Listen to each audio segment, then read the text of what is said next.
Pawan Kalyan statement వెనుక బాధ్యతారాహిత్యం కనపడుతున్నది. రెండవది అవగాహన లేమి కూడా మనకు కనబడుతుంది.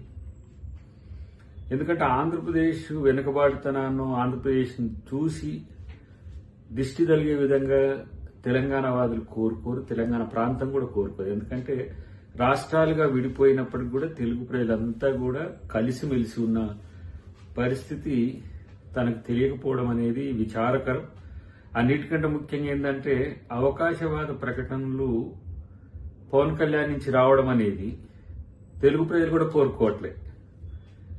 సరే, అనాలోచిత స్టేట్మెంట్సా లేకపోతే ఉద్దేశపూర్వకంగా చేస్తుందా అనే దాంట్లో అనాలోచిత స్టేట్మెంటే కనబడుతుంది మనకు.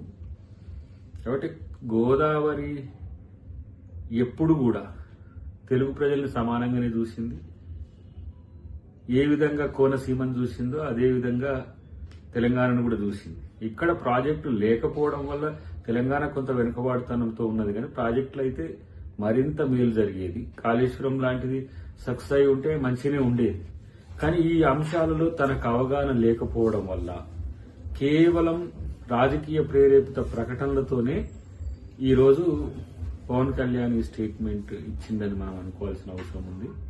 అన్నిటికంటే ముఖ్యంగా కొన్ని స్టేట్మెంట్ కొన్ని సందర్భాల్లో తనకు అనుకూలంగా ఇచ్చుకోవడం అనేది అది పవన్ కళ్యాణ్కి సాధ్యమవుతుంది.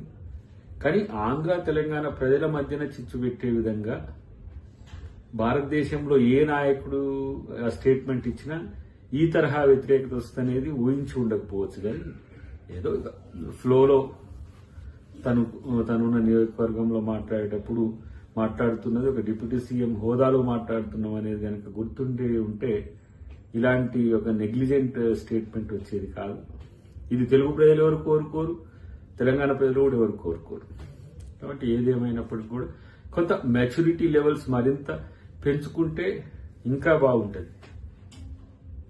లేకపోతే ఎవరినో సాటిస్ఫై చేయడానికో మనం ఉన్న చోట ఉన్న వాళ్ళని సంతృప్తి పరచడానికో లేకపోతే మనం మద్దతు ఇచ్చిన వాళ్లకు అనుకూలంగా ఉండడము అనేది ఇది అవకాశవాద రాజకీయమే అని అనిపిస్తుంది. కాబట్టి ఏది ఏమైనా కూడా వాస్తవానికి చెప్పాలంటే తెలంగాణకు వచ్చి తెలంగాణ పాట, ఆంధ్రాకి వెళ్ళిన తర్వాత ఆంధ్ర పాట, తర్వాత ఇప్పుడు బీజేపీతో అనుకూలంగా ఉంటే బీజేపీ పాట, టీడీపీతో అనుకూలంగా ఉన్నప్పుడు టీడీపీ పాట, ఇట్లా ఏ పాట ఆ పాట నేర్చింది కాబట్టి కొంచెం తను బతక నేర్చిన పాట పాడుతున్నట్టుగా భావించాల్సిన అవసరం ఉంది. కాబట్టి దీన్ని ఎవరు తెలుగు ప్రజలు పట్టించుకోవద్దని మేము అనుకుంటాం.